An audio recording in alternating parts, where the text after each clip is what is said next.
Na mtazamaji, asante kwa kuendelea kusalia nasi. Tunaendelea mbele zaidi katika upande wa habari za biashara na uchumi. Wafanyabiashara katika soko la Mlandizi, halmashauri ya wilaya ya Kibaha vijijini, wameomba halmashauri ya wilaya hiyo wafanye marekebisho ujenzi wa vizimba vya soko jipya lililogharimu kiasi cha bilioni 7.7 ili vizimba hivyo viendane na mahitaji yao. Margaret Malisa ana taarifa zaidi. Wafanyabiashara hao wametoa ombi hilo mbele ya mbunge wa jimbo la Kibaha vijijini Mheshimiwa Abu Juma, ikiwa ni ziara yake ya siku ya pili kukagua miradi mbalimbali ya maendeleo pamoja na kusikiliza kero za wananchi. Tuzungumze tu kweli, limejengwa lakini bado haliko sahihi, lakini bado mbunge wetu na viongozi wengine wamesikia kilio chetu na mpaka leo tuko hapa. Na imani watayafanyia kazi, watachakata vizuri. Vizimba ni vidogo sana kama mnavyoviona, havikizi mahitaji kwa wafanyabiashara wa sokoni. Sisi mradi tutaupokea iwapo kana kwamba tutakubaliana kwa kuongezeka kwa ukubwa wa kizimba at least mita 2.5 kwa tatu, kidogo na kwa sio mbaya. Mbunge huyo ambaye pia alikuwa ameambatana na kamati ya siasa ya wilaya, madiwani na wataalamu mbalimbali walikagua miradi mingine ikiwemo ya elimu na afya na kujionea utekelezaji wake. Tumhakikishie Mheshimiwa mbunge maeneo yote yaliyopita na changamoto zote ambazo zimeonekana, nilikuwa na timu nzima ya wataalamu ambao wamenote na tunaenda kuzifanyia kazi. Imani kwamba maelekezo yaliyotolewa na mbunge, maelekezo wataalamu wa halmashauri, tunaamini watakwenda kufanya hayo. Yaelekeza yakatekelezwa ili tusije tukarudi tena, maana tukikuta tena hajatekelezwa basi kama chama tutachukua hatua. Baada ya ziara hiyo, Mheshimiwa Juma alikiri kuridhishwa na utekelezaji wa baadhi ya miradi licha ya changamoto ndogo ndogo kujitokeza. Kwa kifupi, namshukuru sana Daktari Samia Suluhu Hassan na serikali ya awamu ya 6 kwa kazi kubwa nzuri, na fedha nyingi zimekuja kwa ajili ya miradi. Kwa hiyo nimeridhishwa na kazi nzuri ambayo inaendelea. Hizi changamoto ndogo ndogo ambazo zipo tunaendelea kuzifanyia kazi. Mimi ni Margaret Malisa wa Channel. Mamlaka ya uwekezaji maeneo maalum ya kiuchumi Tanzania TISEZA imewataka wawekezaji wa ndani na nje ya nchi kuwekeza katika mkoa wa Mbeya kutokana na fursa zilizopo za kiuchumi na maeneo muhimu ya uwekezaji. Marcus Apolinari kutoka Mbeya anatueleza. Akizungumzia mazingira ya uwekezaji na jinsi ambavyo yameendelea kuboreshwa, meneja wa TISEZA kanda ya Nyanda za Juu Kusini Fidelis Obanga amesema mpaka sasa mamlaka hiyo imesajili miradi 63 na kati ya miradi hiyo, miradi 20 ni ya Watanzania kutoka mkoa wa Mbeya, huku mkuu wa mkoa wa Mbeya Beno Malisa akiwataka wawekezaji kuchangamkia fursa zilizopo. Katika mkoa wetu wa Mbeya tuna maeneo ambayo tumetenga kwa ajili ya uwekezaji. Kuna eneo la Tanganyika Packers iliyokuwa Tanganyika Packers.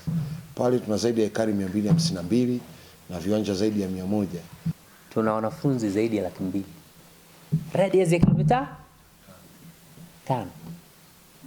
Lakini sioni watu wa Mbeya wakichangamkia uwepo wa malazi bora ya hawa watoto. Kwa upande wao wawekezaji mkoani Mbeya wamesema uwekezaji unatoa fursa za ajira kwa vijana, huku wakiomba serikali kutumia bidhaa zinazozalishwa ndani ya nchi badala ya kuagiza nje ya nchi. Kishindwa kuwekeza katika taasisi, basi tunabana fursa za vijana wengine ambao tunategemea wangeweza kufanya maendeleo kupitia ajira hizo.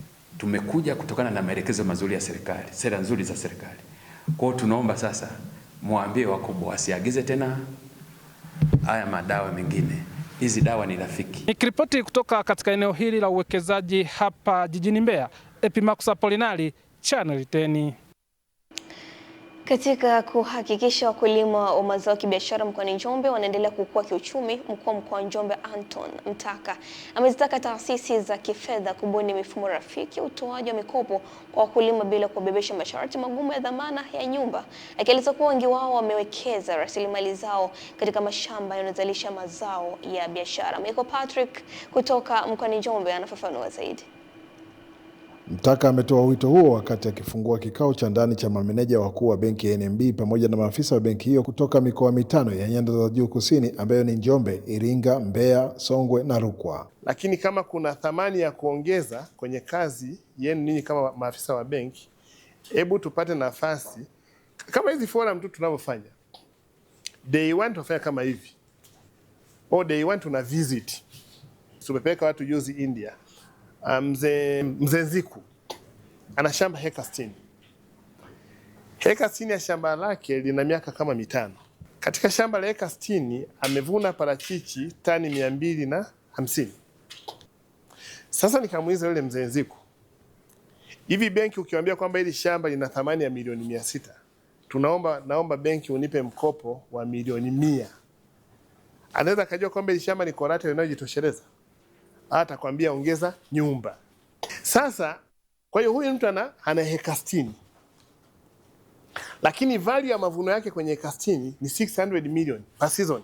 Kwa upande wake, meneja wa NMB kanda ya Nyanda za Juu Kusini, Wogofya Mfalamagoha, amesema benki hiyo inaendelea kuboresha huduma zake kwa sekta ya kilimo kupitia bidhaa maalumu za kifedha zinazolenga kuwawezesha wakulima na wafanyabiashara kuongeza uzalishaji na thamani ya mazao yao, na kwamba rai ya mkuu wa mkoa wa Njombe aliyoitoa wameichukua kwenda kuifanyia kazi. Kwenye kuwasapoti wakulima, tuna mikopo ambayo mkulima anaweza hata asije benki, akiwa na simu yake ya mkononi, akiwa na akaunti NMB na simu yake ya mkononi, anaweza akajikopesha mpaka milioni 2.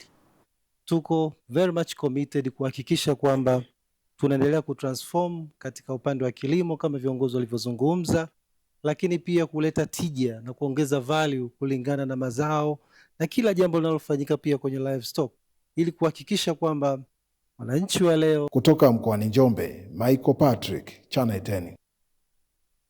Mtazamaji, taarifa hiyo Michael Patrick kutoka Njombe ndio inatamatisha upande wa habari za biashara na uchumi. Bila mfupi ujao nitarejea hapa kukupasha katika upande wa michezo na burudani. Endelea kubaki nasi.